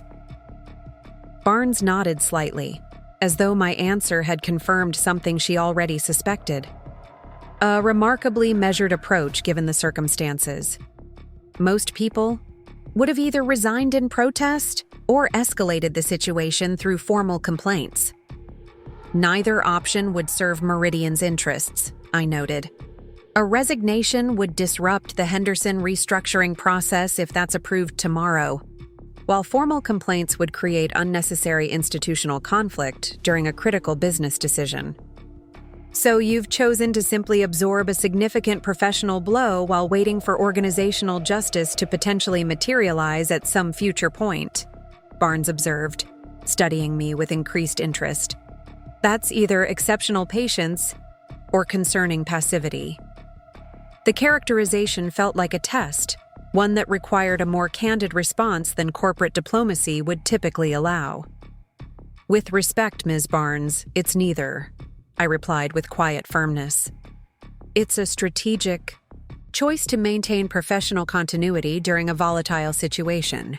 I've secured my analysis materials despite restricted access, prepared for either outcome from tomorrow's board meeting, and focused on enabling Meridian's success rather than my personal vindication.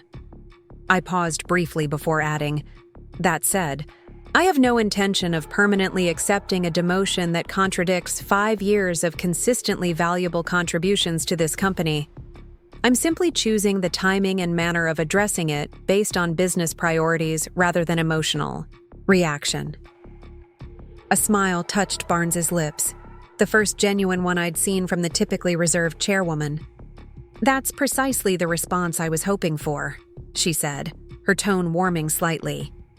Emotional intelligence coupled with business focus, rather than either martyrdom or dramatics.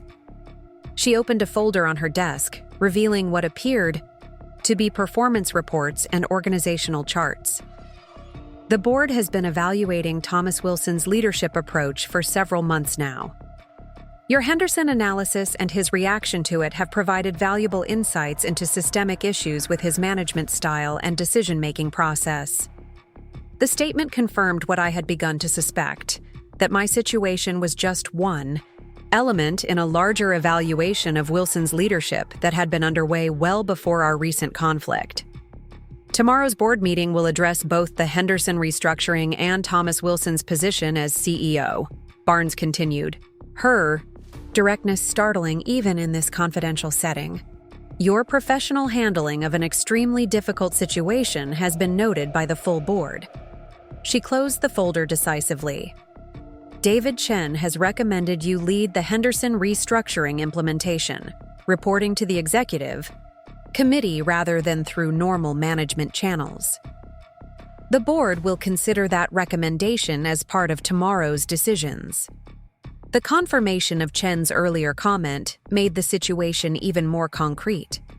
There was a clear path being created for me to continue my work regardless of Wilson's attempts to remove me from the process. I appreciate the board's consideration, I replied, careful not to presume outcomes that remained undecided. If that opportunity materializes, I'm prepared to implement the restructuring plan effectively. Barnes studied me thoughtfully. You've been at Meridian for 5 years now, correct? Initially hired as a temporary executive assistant, if I recall. Yes, I confirmed, surprised by her knowledge of my employment history. I started as a temp while completing my business degree at night, then moved into a permanent administrative role before gradually expanding into more analytical and operational responsibilities. Under Martin Reeves's leadership, she noted, Martin had a talent for recognizing capabilities regardless of formal qualifications or position. It's a quality I've always considered essential to effective organizational leadership.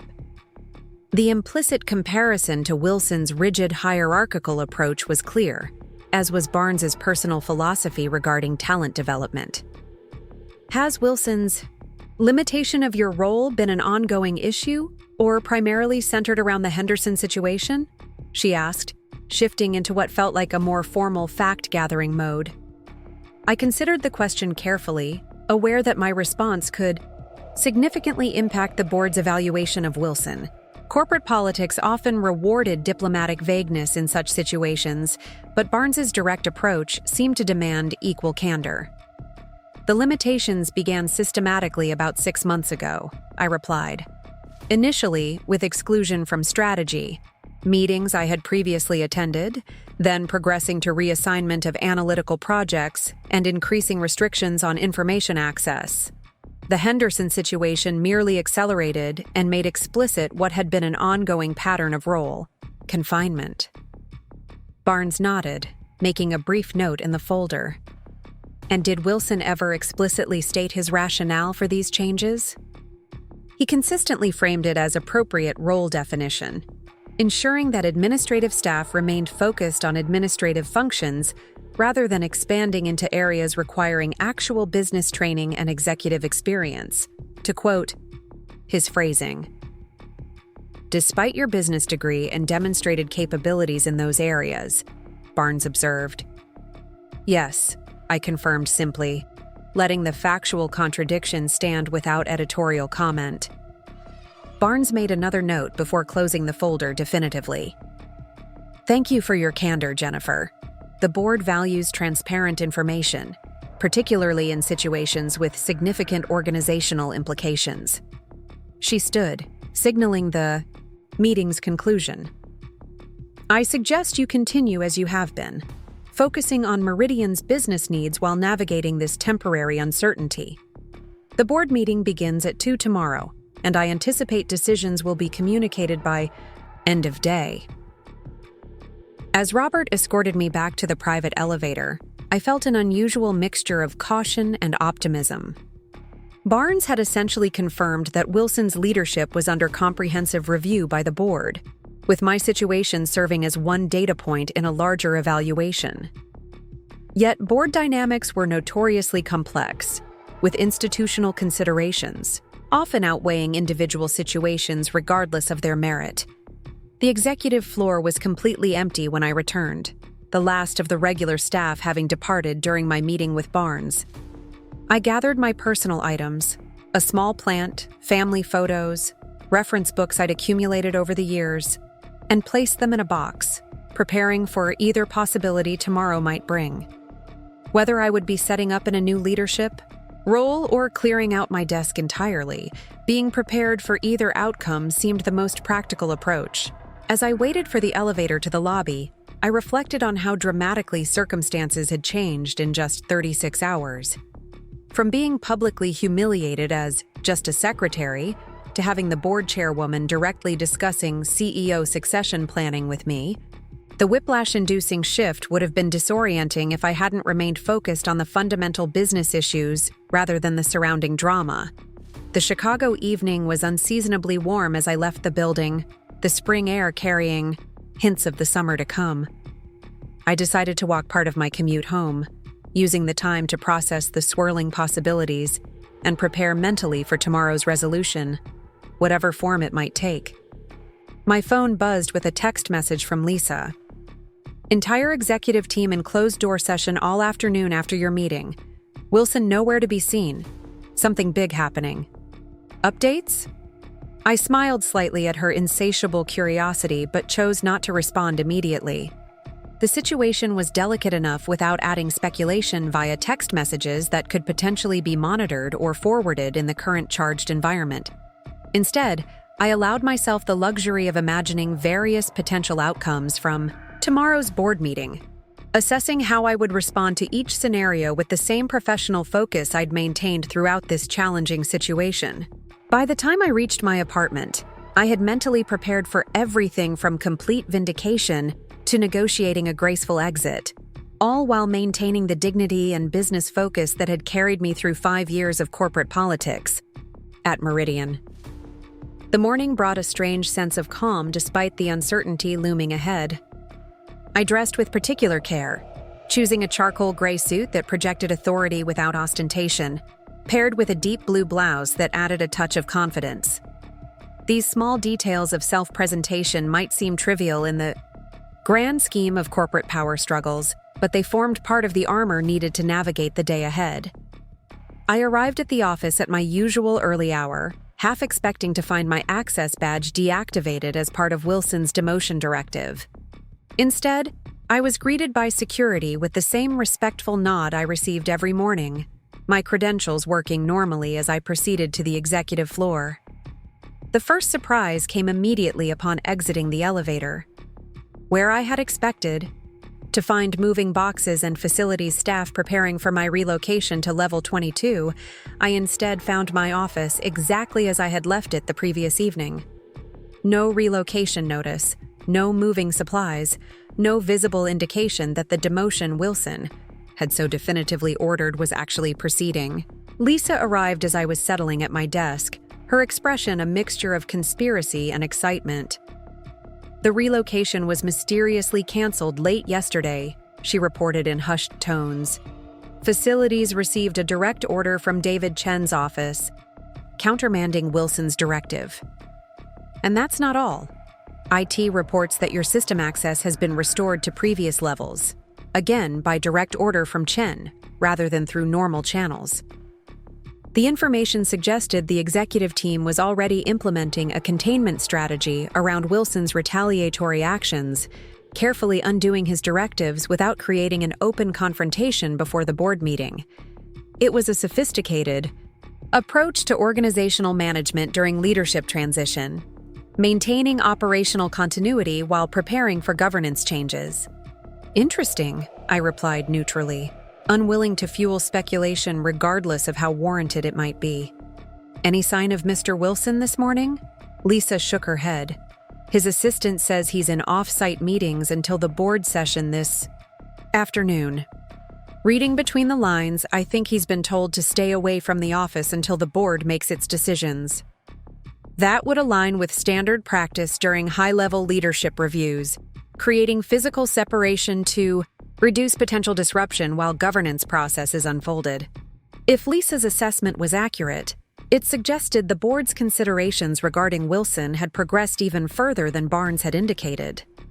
Let's focus on maintaining normal operations today, I suggested, gently steering the conversation away from speculation. The Henderson restructuring materials may be needed on short notice if the board approves that recommendation this afternoon. The morning passed in a strange limbo of ordinary tasks performed against the backdrop of extraordinary circumstances. Executives stopped by my office with routine questions, carefully avoiding any mention of yesterday's drama while treating me with noticeably increased respect.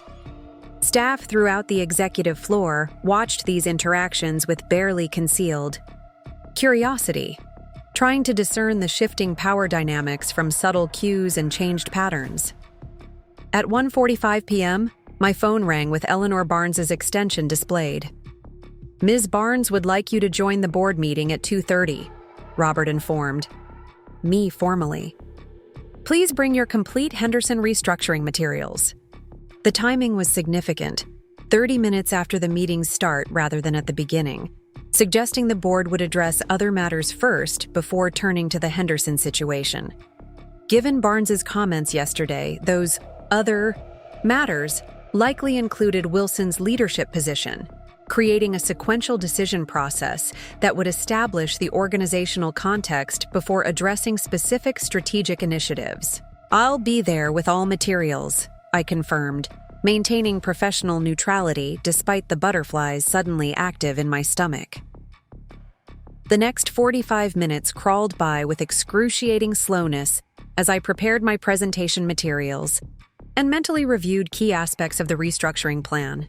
The stakes had grown exponentially since I first compiled my analysis. What had begun as an effort to address a failing acquisition had evolved into a potential career-defining opportunity with visibility at the highest levels of corporate governance. At precisely 2:25, I gathered my materials and headed for the boardroom, passing curious staff members who had clearly connected my movement toward the board suite with the ongoing meeting. Whatever was about to happen would ripple throughout Meridian's organizational structure, affecting far more than just my position or Wilson's leadership. Robert was waiting outside the boardroom, his usual professional detachment tempered by what appeared to be genuine warmth. "They're ready for you," he said, opening the door to reveal the full board seated around the massive table, with the executive team positioned along the wall behind them. Thomas Wilson was conspicuously absent, his customary seat at the table, empty in a visual confirmation of decisions already made. Eleanor Barnes rose as I entered, her posture signaling a formal transition in the meeting's focus. "Jennifer, thank you for joining us," she began with uncharacteristic public warmth. "The board has several matters to discuss with you regarding Meridian's path forward." Eleanor Barnes gestured toward an empty chair positioned directly across from her at the boardroom table, not at the periphery where presenters typically sat, but within the inner circle reserved for key decision-makers. The symbolic placement wasn't lost on me as I took the offered seat, arranging my Henderson materials before me. "Before we discuss the Henderson restructuring," Barnes continued, her authoritative voice carrying easily through the room, "the board would like to inform you of several organizational changes approved in the first portion of today's meeting." She exchanged glances with Richard Hargrove, who gave a slight nod before she proceeded.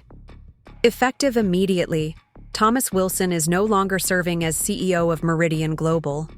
The board has appointed David Chen as interim CEO while we conduct a formal search for permanent leadership." Though the announcement confirmed what Wilson's absence had already suggested, hearing it stated officially sent a ripple of gravity through the room. Executive transitions at this level reshaped entire organizational structures, affecting hundreds of careers and strategic initiatives worth millions. "This decision," Barnes continued, "results from a comprehensive review of leadership effectiveness that began several months ago. Recent events merely confirmed concerns the board had already been addressing through appropriate governance channels." The careful phrasing made it clear that while my situation had played a role in the final decision, Wilson's removal wasn't a reactive response to a single incident, but the culmination of a longer evaluation process. It was a distinction that protected both the board's governance credibility and my professional standing from accusations of disproportionate influence.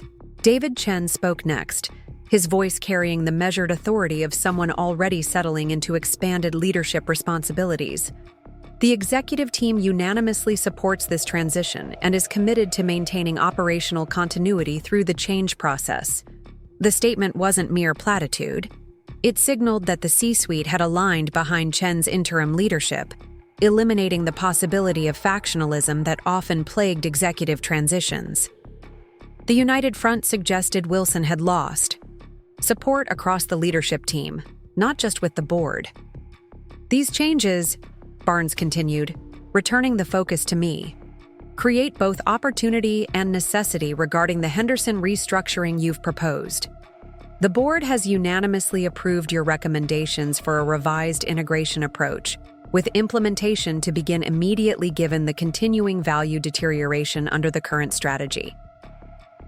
The formal approval was professionally validating, but it was Barnes's next statement that fundamentally altered the trajectory of my career at Meridian. Furthermore, the board has approved the creation of a new role, Director of Integration Strategy, reporting directly to the Executive Committee rather than through traditional functional hierarchies. This position will initially focus on implementing the Henderson restructuring, but will ultimately expand to oversee Meridian's approach to all corporate integrations and strategic partnerships. She paused, her gaze direct and evaluative. "The board would like to offer you this position, Jennifer, based on the exceptional analysis and strategic insight you've demonstrated throughout this challenging situation." The offer was extraordinary, not merely a reversal of Wilson's retaliatory demotion, but a significant promotion into an entirely new leadership track with direct board visibility. It represented institutional recognition of capabilities I had demonstrated despite active efforts to constrain my contributions. The role comes with appropriate compensation adjustments, expanded team resources, and membership in the Senior Leadership Council, Barnes added, handling the practical elements with characteristic efficiency. David will review those details, with you following this meeting. The comprehensive nature of the offer required a thoughtful response rather than immediate acceptance. I took a moment to consider both the opportunity and the responsibilities it entailed before responding. "Thank you for this recognition and opportunity," I began, my voice steady despite the momentous nature of the conversation. "I'm deeply committed to Meridian's success and believe the Henderson restructuring represents a critical turning point for our integration approach. I accept the position and will implement the revised strategy with the urgency and care it requires." Barnes nodded with evident satisfaction. "Excellent. The board would now like you to present the key elements of your implementation plan, particularly the immediate actions needed to stabilize the Henderson situation." For the next 45 minutes, I walked the board through my implementation, strategy for the Henderson restructuring, detailing phasing, resource requirements, and expected outcomes at each milestone. The directors engaged actively, asking penetrating questions about timeline risks, retention strategies for key personnel, and performance metrics to evaluate progress. Unlike the previous day's presentation that had triggered Wilson's retaliation, this session carried a fundamentally different energy. I wasn't fighting for credibility or defending my right to contribute, but rather collaboratively refining an approach already endorsed by Meridian's governance and leadership bodies. As the presentation concluded, Barnes surveyed the room with the practiced eye of someone who had led hundreds of board deliberations. "I believe we have the clarity needed for immediate action. Jennifer, please begin implementation tomorrow, with whatever resources you require." The executive team has been instructed to provide full support for this restructuring as the company's top strategic priority. She gathered her papers, signaling the meeting's conclusion. "We'll expect weekly progress updates during this critical stabilization phase. David, please handle the formal announcement of these changes before the markets open tomorrow." The board members and executives began filing out of the room. Several stopped to congratulate me on the new position or comment on specific aspects of the implementation plan. Richard Hargrove, the board's financial expert, who had been the first to deeply engage with my analysis during the initial presentation, lingered until the room had largely emptied. "Your work on Henderson was impressive under any circumstances," he said quietly. "That you compiled it while being systematically excluded from relevant information channels is remarkable. It speaks to both capability and character, qualities the board values more than hierarchical adherence." The personal acknowledgement from Meridian's most analytically rigorous board member carried particular significance. "Thank you, Mr. Hargrove. The business need justified the effort regardless of organizational complications." He smiled slightly at my diplomatic phrasing. "Precisely the perspective that distinguished your approach from Wilson's. He viewed organizational structure as an end in itself rather than a means to business results." He nodded respectfully before joining the departing directors, leaving me alone with David Chen and Eleanor Barnes. Chen approached with a folder that likely contained the formal details of my new position. "We should discuss transition logistics," he suggested. "There's much to coordinate before tomorrow's announcement." "I'll leave you to those details," Barnes said, gathering her remaining materials. "Jennifer, the board has full confidence in your ability to execute this restructuring successfully. That said, corporate transitions of this magnitude are always challenging, particularly when they involve such visible leadership changes." The unspoken subtext was clear. The coming days would involve navigating both the technical challenges of the Henderson restructuring and the political complexity of an organization adapting to the sudden removal of its CEO. My role would be scrutinized not just for technical performance, but as a symbol of the governance changes that had created it. "I understand the broader context," I assured her. My focus will remain on business results while being appropriately sensitive to the organizational dynamics. Barnes nodded, apparently satisfied with my grasp of the situation's nuances. David, I'll expect the announcement draft for review by 7 tomorrow morning. With that, she departed, leaving me alone with Meridian's newly appointed interim CEO, the same person who had been a supportive colleague just hours earlier. Let's use my office, Chen suggested, gesturing toward the door. We have several practical matters to address before tomorrow. The executive floor felt different as we walked toward Chen's office. Staff watched our movement with unconcealed interest, already sensing the leadership changes underway, though no formal announcement had been made. Lisa intercepted us near my office, her expression a mixture of curiosity and concern. Your calendar has been filling with executive meeting requests, she reported professionally, despite the obvious questions in her eyes. How would you like me to handle scheduling given the current circumstances? The question represented the first of countless practical adjustments that would need to be managed in the coming transition. I glanced at Chen, who nodded slightly, a silent authorization to begin communicating my new role to key staff. I'll be transitioning to a new position effective tomorrow, I explained, keeping my tone matter-of-fact to establish the professional norm I wanted around these changes. Please coordinate with David's assistant to manage meeting priorities until my new support structure is established. Lisa's eyes widened slightly, but her professional composure remained intact. Understood. I'll make the necessary arrangements. Chen's office, still bearing the trappings of his CFO role rather than the CEO position he now occupied, offered a quiet space to address the practicalities of my unexpected promotion. He handed me the folder he had carried from the boardroom. Your formal offer letter, compensation package, and position description, he explained. The board expedited the usual processes given the urgency of the Henderson situation. I reviewed the documents quickly, noting the substantial salary increase, equity grants, and clearly defined reporting relationship directly to the executive committee.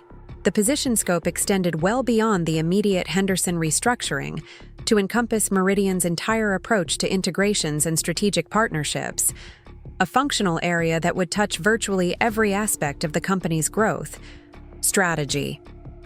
This represents not just a significant opportunity for you personally, Chen observed as I reviewed the materials, but a fundamental shift in how Meridian approaches organizational capability. The board is essentially creating a new leadership track that values analytical insight and strategic execution independently from traditional management hierarchies. The observation captured the institutional significance of the changes being implemented. This wasn't merely about reversing Wilson's retaliatory actions, but about reshaping Meridian's talent philosophy to better leverage capabilities regardless of conventional role boundaries. It's a vision more aligned with Martin Reeves's leadership approach, I noted, referring to the previous CEO who had initially recognized and supported my expanding contributions. Chen nodded. The board has been concerned that Wilson's rigid, hierarchical enforcement was stifling innovation and limiting Meridian's ability to identify and leverage talent effectively. Your Henderson analysis became a compelling case study in both the problem and the potential solution. He leaned forward slightly, his expression becoming more direct. That said, the coming weeks will be challenging on multiple levels. Wilson's supporters within the organization, and there are many, will view your promotion as directly connected to his removal. You'll need to establish your credibility through results while navigating the political fallout from these changes. The candid assessment was appreciated. Chen wasn't sugarcoating the complex reality I would face implementing major strategic changes amid leadership transition. I'm prepared for that complexity, I assured him. My focus will remain on delivering measurable business results through the Henderson restructuring, which should gradually shift the narrative from personality conflicts to performance outcomes. Chen smiled slightly. That approach is precisely why the board and executive team supported your appointment despite the potential complications. Your consistent focus on business substance over organizational politics has become increasingly rare in corporate leadership. We spent the next hour addressing practical transition details, office relocation to the executive floor, team resource allocations, initial communication strategy for the Henderson restructuring team, and coordination protocols with the executive committee.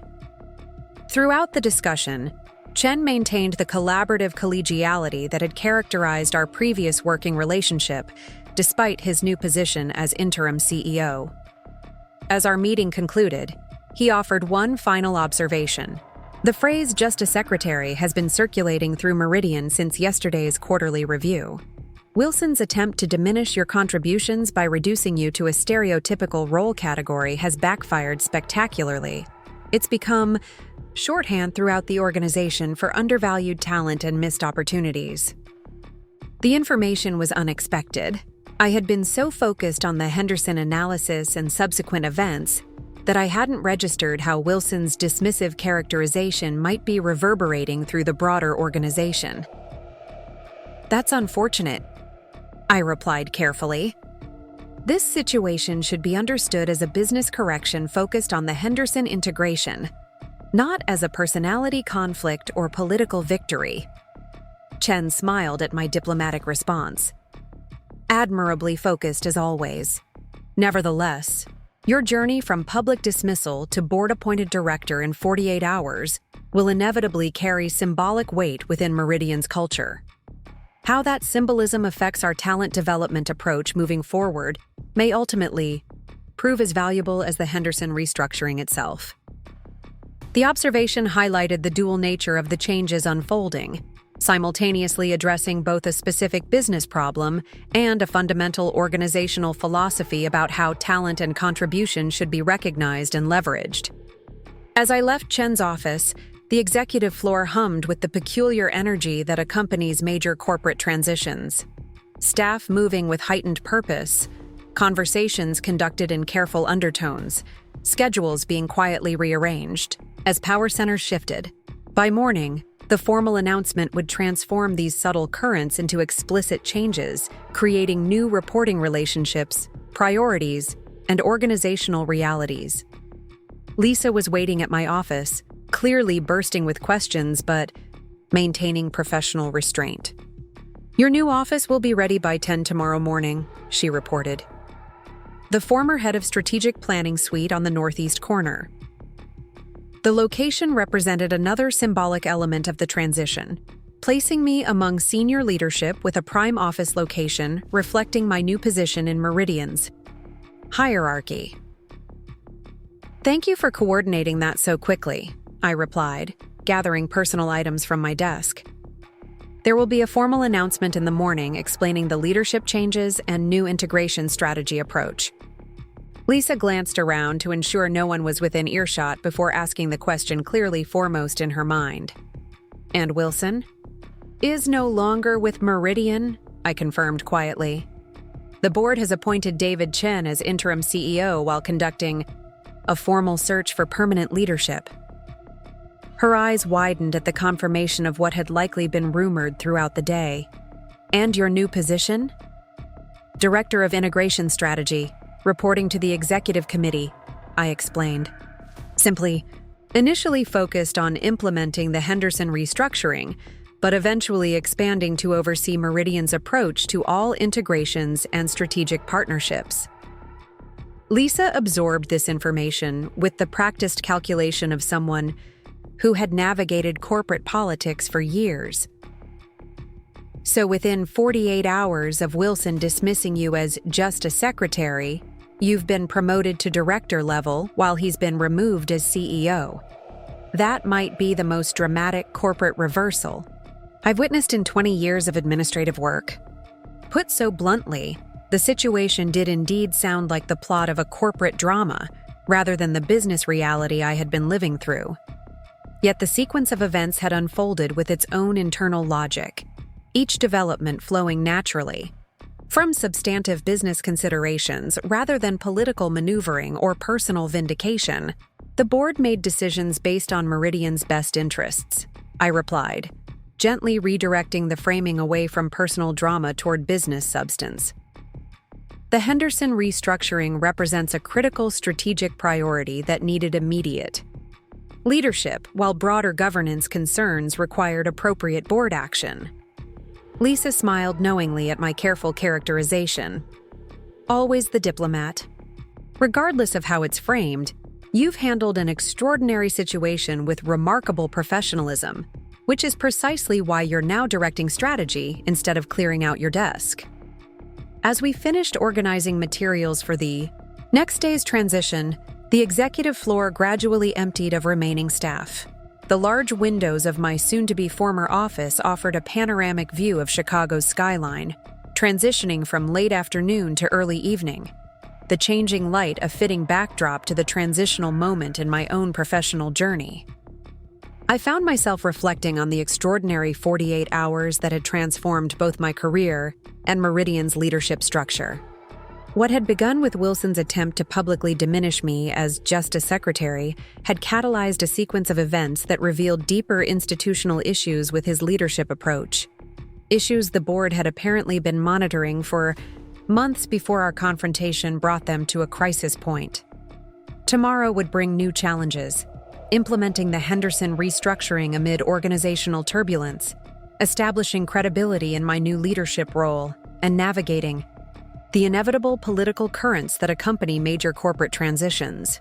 Yet behind these tactical concerns lay a more fundamental reflection about professional identity and validation that transcended Meridian's specific circumstances. For 5 years, I had allowed my contributions to be incrementally confined by artificial role boundaries based on title rather than capability, on organizational convention rather than actual value delivery. Wilson's public humiliation had forced a moment of clarity that might otherwise have taken years to reach. A recognition that real professional worth exists in the substance of one's contributions, not in the labels attached to them. As I gathered my belongings and prepared to leave, Lisa appeared in my doorway one final time. Your calendar for tomorrow is updated with transition meetings, and I've coordinated with facilities for the office move. Anything else you need before the morning announcement? I think we're as prepared as possible given the circumstances, I replied. Thank you for your support throughout all of this, Lisa. Your discretion and professionalism have been invaluable. She smiled warmly. That's what effective administrative professionals do, navigate complex situations with judgment and discretion while enabling others to succeed. Some people might dismiss that as just secretarial, but those who actually understand organizational effectiveness know better. Her pointed reference to Wilson's dismissive characterization carried a weight beyond simple solidarity. It highlighted how his fundamental misunderstanding of administrative contributions reflected a broader failure to recognize value in its many forms, a blind spot that had ultimately cost him his leadership position. Institutional success requires recognizing capability wherever it exists, I agreed. Titles and formal roles are merely organizational conveniences, not definitive boundaries for contribution. As I rode the elevator down to the lobby, I found myself strangely grateful for Wilson's public humiliation attempt 2 days earlier. His dismissal of me as just a secretary had forced an institutional reckoning that might otherwise have remained submerged in Meridian's culture.